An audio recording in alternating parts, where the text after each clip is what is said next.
이어서 강릉입니다. 속초시와 러시아 블라디보스토크를 연결하는 북방 항로가 다시 개설됐습니다. 이로써 강원 동해안과 러시아를 오가는 국제항로는 2개로 늘었는데요. 러시아 운송편이 편해진 반면에 출혈 경쟁 우려도 나오고 있습니다. 보도에 정상빈 기자입니다. 거대한 화물 여객선이 속초항으로 들어옵니다. 속초와 러시아 블라디보스토크를 오가는 북방항로가 다시 개설되면서 러시아에서 출항한 배입니다. 북방항로에 정기 배편이 다시 생긴 것은 2014년 6월 이후 9년여 만입니다. 재취항이 돼서 러시아 또 횡단 철도로 인해서 중앙아시아 유럽까지도 연결되는 큰 이 연결망이 구축이 됐습니다. 항로에 투입된 배는 16,000톤급으로 매주 월요일과 목요일에 속초항에서 출발합니다. 러시아 블라디보스토크까지는 22시간 정도 걸리는데 선사 측은 수요 증가 여부에 따라 정박항 등 항로를 확대할 계획입니다. 향후에는 자루비누나 또는 가까운 일본을 상각으로 운행하는 그런 환동해권 북방 항로를 좀 개척하려고 생각하고 있습니다.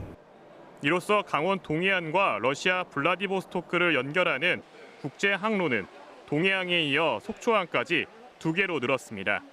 배편도 주 왕복 1회에서 3회로 많아져 이용객들이 더욱 편해질 전망입니다.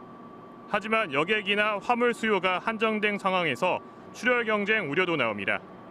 계속 물동량이 줄고 있습니다. 그러니까 속초에서 출발하는 것도 앞으로 좀 물동량을 확보하기는 쉽지 않을 것 같고요. 여객도 글쎄 이렇게 당분간 확보하기가 쉽지 않을 것 같거든요. 전문가들은 러시아행 2개의 국제항로가 안정적으로 유지될 수 있도록 연계 교통망 확충 등 여객과 화물 유치 방안을 조속히 마련해야 한다고 조언합니다. KBS 뉴스 정상빈입니다. 연어 산업화와 글로벌 도시 육성을 위한 강원형 K연어 비전 선포식이 오늘 양양 남대천에서 열렸습니다. 강원도는 이번 선포식에서 오는 2040년까지 스마트 양식 생산체계 구축과 기술력 강화, 연어 융복합 산업 생태계 조성, 수출 활성화와 세계화를 단계적으로 추진하는 3단계 계획을 발표했습니다.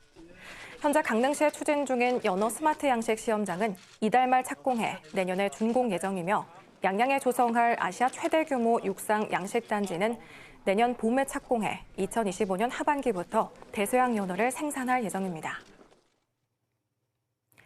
박성훈 해양수산부 차관이 오늘 강릉시 주문진 농공단지에 오징어 가공업체를 방문했습니다. 박 차관은 이 자리에서 오징어 가격 상승으로 원료 수급 등 경영에 어려움을 겪고 있는 가공업체 관계자들을 위로하고 정부 비축 물량 추가 방출 계획 등 정부의 지원 방안을 설명했습니다. 한편 정부는 최근 오징어 가격 안정을 위해 정부 비축 오징어 500톤을 방출한 데 이어 추가로 1,005톤을 공급하기로 했습니다. 정선군이 정선읍 신도로망 구축 사업을 위해 공설 운동장 주변 제방 도로를 한시적으로 통제합니다. 도로 통제 구간은 봉양 배수 펌프장 옆 제방 도로부터 정선 공설 운동장 입구 삼거리까지 500m 구간으로 오늘부터 내년 12월 30일까지 24시간 전면 통제됩니다.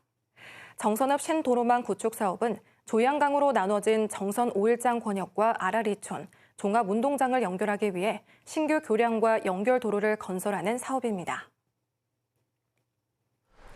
강릉시가 2017년 수립된 도시재생 전략계획을 재정비합니다.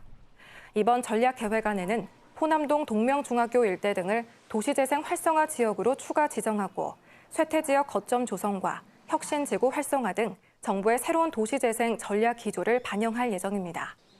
강릉시는 모레 도시재생 전략계획 공청회를 열어 주민 의견을 수렴하고 도시계획위원회 자문 등을 거쳐 내년 2월 최종 확정할 계획입니다.